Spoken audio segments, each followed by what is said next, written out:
اگر لوگوں کو پتہ چل جائے کہ رمضان میں کیا ہے تو وہ آرزو کریں کہ پورا سال ہی رمضان رہے۔ اتنی برکتیں اور اتنی رحمتیں اللہ نے اس مبارک مہینے کے دامن میں ڈال دی ہیں۔ یا ایھا الذین آمنوا کتب علیکم الصیام کما کتب علی الذین من قبلکم، کہ اے ایمان والو تمہارے اوپر روزے فرض کیے گئے ہیں جس طرح تم سے پہلوں پہ فرض کیے گئے تھے۔ کیوں فرض کیے گئے؟ وجہ کیا ہے؟ لعلکم تتقون، تاکہ تم متقی بن جاؤ، تم پرہیزگار بن جاؤ۔ تو روزے کی فرضیت کا نتیجہ تقوی کا حاصل ہونا ہے، اتقاء کی دولت کا نصیب ہونا ہے۔ تو اس آیت کریمہ میں 3 چیزیں بیان کی گئی۔ سب سے پہلی، اے ایمان والو تمہارے اوپر روزے فرض کیے گئے۔ پھر دوسری بات، جس طرح تمہارے سے پہلوں پہ فرض کیے گئے۔ اور تیسری بات، تاکہ تمہیں تقوی کا نور نصیب ہو، تمہیں اتقاء کی دولت نصیب ہو۔ تو ایک تو روزے کی فرضیت کا حکم دیا گیا، اور دوسرا یہ تسلی دی گئی کہ یہ بھوک اور پیاس کی شدت تمہیں ہی نہیں کاٹنا پڑے گی، تم سے قبل بھی لوگ یہ عبادت کرتے رہے ہیں، اور وہ اس مشکل عبادت سے تقوی کو حاصل کرتے رہے ہیں، اور تمہیں بھی ہم اس راستے سے تقوی نصیب کرنا چاہتے ہیں۔ علامہ حقی علیہ رحمہ نے لکھا ہے کہ ملک تحمورث ثالث، یہ حضرت آدم علیہ السلام کی اولاد سے تیسرا بادشاہ گزرا ہے۔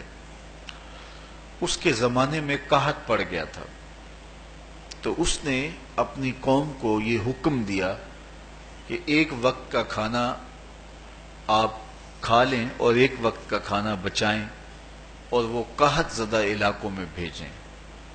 تو قوم نے اس حکم کو بسر و چشم قبول کیا، اور ایک وقت کا فاقہ کاٹ کے اپنے ان بھائیوں کے لیے وہ کھانا بھیجتے جو قحط میں مبتلا تھے۔ قوم کی یہ ادا اللہ کو پسند آ گئی، اور وقت کے نبی پر وحی کی گئی کہ تمہارے اس عمل کو ہم عبادت قرار دیتے ہیں۔ تو حضرت آدم علیہ السلام کے بعد متصل ہی یہ عبادت فرض کی گئی، اور پھر جتنی بھی ملتیں، قومیں اور امتیں آئیں ان میں روزے کی تحسین کی گئی اور روزے کی تلقین کی گئی۔ روزہ اس لیے فرض کیا گیا کہ تمہیں تقوی نصیب ہو جائے، اتقاء کی دولت نصیب ہو۔ اب سوال یہ ہے، کیا تقوی بھوک اور پیاس سے حاصل ہوتا ہے؟ پیاس کاٹنے سے، بھوک کاٹنے سے کیا تقوی نصیب ہو جاتا ہے؟ صبح سے لے کر شام تک روزہ رکھنے کی تلقین کی گئی۔ یہاں ناروے میں اور مختلف ممالک کے اندر 20 گھنٹے کا روزہ ہے، اور ہمارے بھی یہاں 16-17 گھنٹے مسلسل شدت کی گرمی میں بھوک اور پیاس کاٹنا ہوتی ہے۔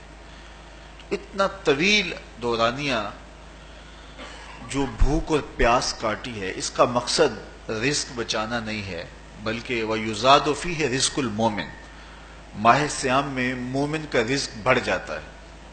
آپ اپنا بجٹ دیکھ لیجئے، باقی مہینوں کی نسبت ماہ سیام میں آپ کے اخراجات زیادہ ہوتے ہیں اور کشادگی ہوتی ہے۔ تو یہ کوئی خوراک بچاؤ مہم نہیں ہے، بلکہ رزق تو بڑھ جاتا ہے، لیکن اس کے باوجود 20 گھنٹے، 17 18 گھنٹے پیاس اور بھوک کاٹنا، اس کا کوئی مقصد ہے تو وہ مقصد قرآن نے بیان کیا کہ اس کے نتیجے میں تمہیں اتقاء کی دولت ملے گی، تمہیں تقوی کا نور نصیب ہوگا۔